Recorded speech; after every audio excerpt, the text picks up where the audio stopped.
Assalamualaikum warahmatullahi wabarakatuh. Alhamdulillahi rabbil alamin, wassalatu wassalamu ala asyrafil mursalin Sayyidina Muhammadin wa ala alihi wa sahbihi ajma'in, amma ba'.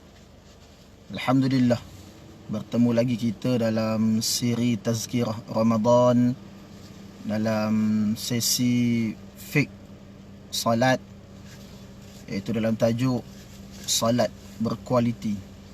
Sidang hadirin yang dirahmati sekalian, kita sambung perbincangan kita dalam siri yang ketiga, iaitu berkaitan dengan salat berkualiti, iaitu yang seterusnya, yang kelima, untuk mendapatkan salat yang berkualiti, iaitu niat. Apa yang dimaksudkan dengan niat? Niat iaitu suatu keazaman dalam hati untuk melaksanakan salat dengan ikhlas, yang merupakan arahan Allah Subhanahu wa taala.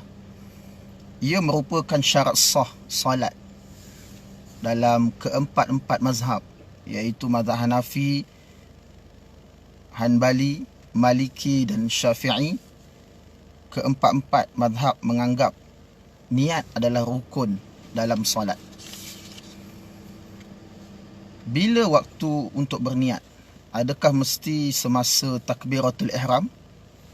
Para ulama berbeza pandangan dalam menentukan hukum sama ada wajib niat beserta takbiratul ihram ataupun dibenarkan awal sedikit. Maka Al-Imam Abu Hanifah dan Imam Mazhab Hanbali mengatakan bahawa harus niat terdahulu sedikit daripada takbiratul ihram. Tetapi Mazhab Syafi'i dan Maliki mewajibkan niat agar serentak dengan takbiratul ihram. Maka dalam kita berpegang kepada mazhab Syafi'i, maka niat serentak dengan takbiratul ihram. Baik, apa asas kandungan dalam niat salat? Perkara yang penting wajib dibuat semasa niat ketika salat fardu, iaitu al-qasad, at-ta'arid dan at-ta'yin, iaitu menghadkan jenis solat seperti fardu ataupun sunat ataupun qada. Dan nama solat, contohnya solat asar, solat zuhur, solat maghrib. Dan tiga perkara yang penting semasa niat. Yang pertama, al-qasad, iaitu perlu bagi membezakannya dengan amalan yang lain. Ia juga suatu penegasan bahawa solat yang sedang dilakukan adalah pilihan diri sendiri, bukan dipaksa, dan dilakukan atas dasar kewajipan dan tanggungjawab. Yang kedua, at-ta'arud, iaitu bermaksud melintaskan niat fardu dalam hati. Bererti perlu diniatkan ia solat fardu. Ini penting bagi membezakannya dengan solat sunat. Dan yang ketiga, at-ta'ayyin, iaitu perlu bagi membezakannya dengan jenis solat-solat fardu yang pelbagai. Ketiga-tiga unsur ini adalah wajib semasa berniat bagi mazhab Syafi'i. Manakala meniatkan solat fardu sebagai fardu pula ialah wajib juga menurut pendapat yang paling sahih dalam mazhab Syafi'i dan beberapa mazhab yang lain. Maka ada pun menisbahkan solat itu lillahi ta'ala, kerana Allah, bilangan rakaat dan tunai bukan merupakan asas utama dalam niat. Justru itu jika tertinggal atau ditinggalkan, ia tidak memberikan kesan kepada niat.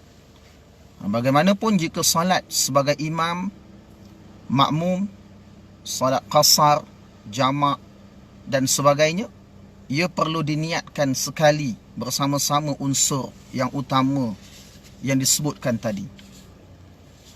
Sidang hadirin yang dirahmati sekalian, kemudian kita melihat kepada masalah niat secara berlafaz.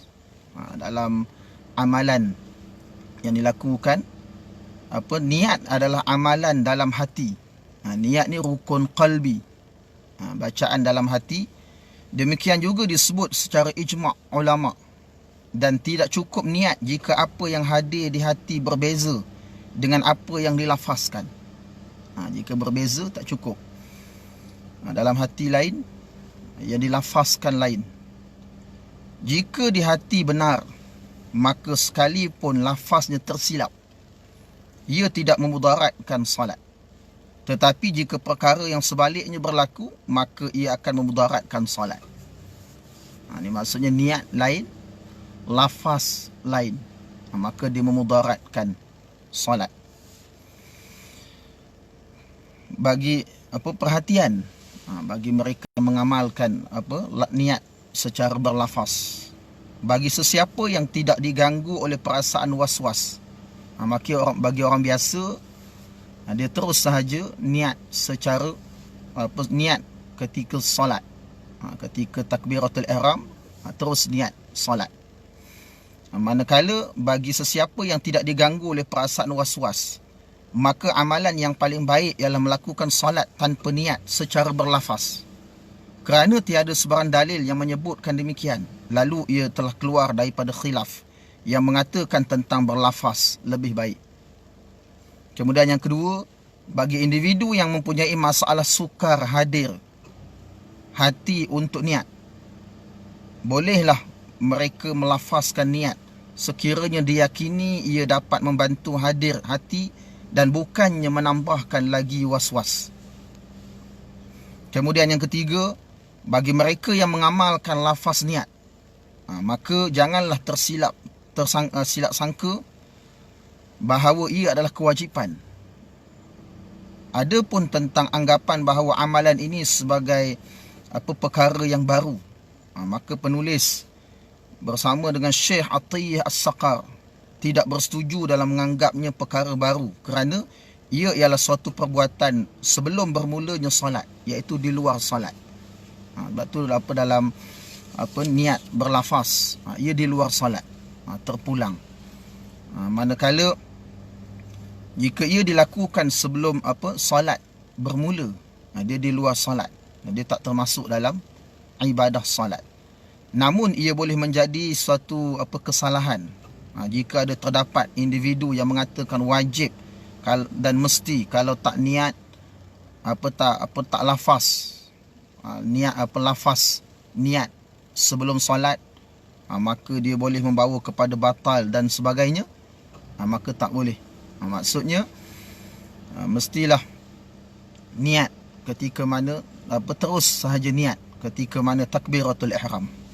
Sidang hadirin yang dirahmati sekalian, kemudian cara solat berkualiti yang keenam, iaitu takbiratul ihram. Apa dimaksudkan dengan takbiratul ihram? Iaitu rukun qauli, bacaan Allahu Akbar. Apabila kita berdiri tegak sambil menghadap ke arah kiblat, maka mulailah kita melakukan takbir, iaitu dengan mengangkat kedua-dua belah tangan separas dengan bahu, dengan jari-jari terbuka agak rapat antara satu sama lain. Sederhana buka jari, kecuali ibu jari berdampingan dengan telinga dihadapkan ke arah kiblat sambil mengucapkan lafaz Allahu Akbar, yakni Allah Maha Besar, yang disertakan dengan niat serentak. Niat ini adalah perbuatan hati, rukun qalbi. Baik, kemudian arah pandangan mata ketika solat. Digalakkan orang yang bersolat untuk menundukkan pandangan. Matlamat asas daripada tindakan melihat tempat sujud. Yang pertama, untuk mendatangkan kekhusyukan ketika mana solat. Kemudian yang kedua, menghilangkan gangguan luar agar dapat memfokuskan perhatian terhadap solat. Yang ketiga, menimbulkan rasa rendah diri ketika solat. Yang keempat, membezakan keadaan orang yang sedang solat dalam solat dan di luar solat. Kemudian yang kelima, menghilangkan rasa bongkak dengan memandang ke atas seperti sifat orang yang sedang membesarkan diri. Maka tundukkan pandangan melihat tempat sujud. Sebagaimana Rasulullah sallallahu alaihi wasallam bersabda, la yanbaghi ay yakuna fil baiti syai'un yashghalul musalli. Hadis riwayat Abu Daud, Imam Ahmad dengan sanad yang sahih. Maksudnya, tidak sepatutnya terdapat dalam sesebuah rumah orang bersolat sesuatu yang boleh bersolat sesuatu yang boleh menyibukkan orang yang solat, ini pemikirannya dan kekhusyukannya. Sidang hadirin rahmati sekalian. Kemudian isu tentang memejamkan mata ketika solat. Boleh ataupun tidak memejamkan mata ketika solat. Solat sambil membuka mata adalah lebih utama. Namun kita juga melihat pandangan yang mengharuskan memejamkan mata, iaitu dalam keadaan yang benar-benar diyakini dapat menambahkan kekhusyukan serta mengelakkan gangguan pandangan daripada memandang perkara yang pasti mengganggu kekhusyukan. Justru itu hukumnya berbeza menurut keadaan seseorang. Selain itu, membuka mata semasa solat dilihat lebih utama untuk ketika mana solat. Untuk mendapatkan ketika mana kalau kita memejamkan mata dapat kekhusyukan, maka boleh. Tetapi kalau sebaliknya, maka lebih utama membuka mata ketika mana solat. Kemudian mengangkat tangan semasa takbiratul ihram. Tiada khilaf dalam kalangan 4 mazhab tentang elok dan sunatnya mengangkat tangan semasa takbiratul ihram. Ia disunatkan berdasarkan hadis daripada Anas radhiyallahu an yang meriwayatkan oleh Al-Hakim dan Ad-Darqutni. Demikian juga hadis Al-Bara bin Azib riwayat Ahmad dan Ad-Darqutni. Selain itu, hadis yang dianggap penting juga ialah hadis Ibnu Umar radhiyallahu anhuma yang menyebutkan anna Rasulullah sallallahu alaihi wasallam kana yarfa'u yadayhi khadwa mankibaihi idza iftataha as-salah. Hadis riwayat Al-Bukhari dan Imam Muslim. Maksudnya, Nabi SAW mengangkat kedua-dua tangan baginda SAW ke atas paras bahunya apabila memulakan solat. Sidang hadirin dirahmati sekalian. Kemudian keadaan tangan dan jari ketika mengangkat takbiratul ihram. Keadaan tangan dan jari-jari Nabi SAW disebut dalam hadis, wa kana yarfa'uhuma mamdudatal asabi' la yafriju bainaha wa la yadummuha. Hadis riwayat Abu Daud, Ibnu Khuzaimah dan Al-Hakim. Maksudnya, Nabi SAW tatkala mengangkatnya, baginda menegakkan jari-jarinya dan tidak membuka luas. Ini sederhana, dan tidak pula menggenggam. Maka kita ketika mana solat, kita mengangkat takbiratul ihram, mengangkat tangan dalam keadaan kaedah yang dibenarkan. Kaedah yang pertama iaitu paras bahu, kaedah yang kedua di telinga, paras telinga, dan kaedah yang ketiga ibu jari paras bawah telinga. Maka Al-Imam An-Nawawi rahimahullahu ta'ala juga menerangkan bahawa telapak tangan adalah dalam keadaan menghadap kiblat ketika diangkat. Namun tiada sebarang masalah jika tangan tersebut tidak menghadap kiblat, kerana ia tidaklah termasuk dalam bab yang disepakati dalam hukum sunatnya. Sidang hadirin rahmati sekalian. Kemudian cara untuk solat yang berkualiti iaitu mendakap tangan ketika berdiri. Selepas kita melakukan takbiratul ihram, kedua-dua belah tangan hendaklah didakapkan. Bagaimana para ulama telah bersepakat bahawa tiada sebarang dalil yang mewajibkan kedudukan tangan seumpama ini, dan ia bukanlah rukun mahupun syarat sah salat. Ia hanyalah sunat sahaja menurut beberapa mazhab. Maka kita untuk mendapatkan kesempurnaan solat, untuk mendapatkan pahala sunat, menyempurnakan pahala dalam solat, maka kita laksanakan. Kesimpulan daripada hadis, terdapat beberapa cara untuk mendakap tangan. Yang pertama, berdakap tangan dan meletakkannya di atas dada. Kemudian yang kedua, berdakap tangan dan meletakkan di antara dada dan pusat. Ia adalah pandangan mazhab Syafi'i. Dan yang ketiga, berdakap tangan dan meletakkannya di sebelah bawah daripada pusat. Hadis yang terdapat dalam bentuk ini adalah hadis yang dhaif menurut Imam Abu Daud dan lain-lain. Ia adalah pilihan mazhab Hanafi dan Hanbali. Bagaimanapun mazhab Hanbali mempunyai lebih daripada satu pandangan. Maka kesimpulan kita ambil pandangan mazhab Syafi'i, iaitu berdakap tangan dan meletakkannya di antara dada dan pusat. Ia adalah pandangan mazhab Syafi'i. Sidang hadirin dirahmati sekalian.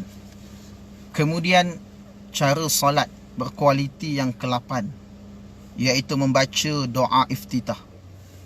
Maka sunat dalam kita membaca doa iftitah ini, pastikan dalam solat kita tidak tertinggal doa iftitah. Membaca doa iftitah sebagaimana biasa yang kita baca, Allahu akbaru kabira walhamdulillahi katsira wa subhanallahi bukratan wa asila. Ini yang pendek doa iftitah yang boleh kita baca. Kemudian yang seterusnya, wajjahtu wajhiya lilladzi fataras samawati wal ard hanifan musliman wa ma ana minal musyrikin. Inna salati wa nusuki wa mahyaya wa mamati lillahi rabbil alamin. La syarika lahu wa bidzalika umirtu wa ana minal muslimin. Hadis sahih riwayat Imam Muslim, Imam Abu Daud, Imam Ahmad dan Imam Ibn Hibban. Maksudnya, Allah Maha Besar dengan sebesar-besarnya, segala pujian sebanyaknya bagi Allah, dan Maha Suci Allah yang pada waktu pagi dan petang. Sesungguhnya aku menghadapkan wajahku kepada Tuhan yang mencipta langit dan bumi dalam keadaan lurus dan sebagai seorang Muslim, dan tidak aku daripada kalangan orang-orang musyrik. Sesungguhnya salatku dan ibadahku, hidupku dan matiku hanyalah buat Allah, Tuhan sekalian alam. Tiadalah sekutu baginya, dan dengan demikianlah aku telah diperintahkan, dan aku orang yang terawal daripada kalangan orang Muslim. Mudah-mudahan kita dapat amalkan membaca doa iftitah untuk kita mendapatkan pahala sunat ketika mana menunaikan ibadah salat. Wallahu alam. Sekadar itu perkongsian, insya-Allah kita sambung di siri yang lain. Aqulu qawli hadza wa astaghfirullah li wa lakum. Wassalamu alaikum warahmatullahi wabarakatuh.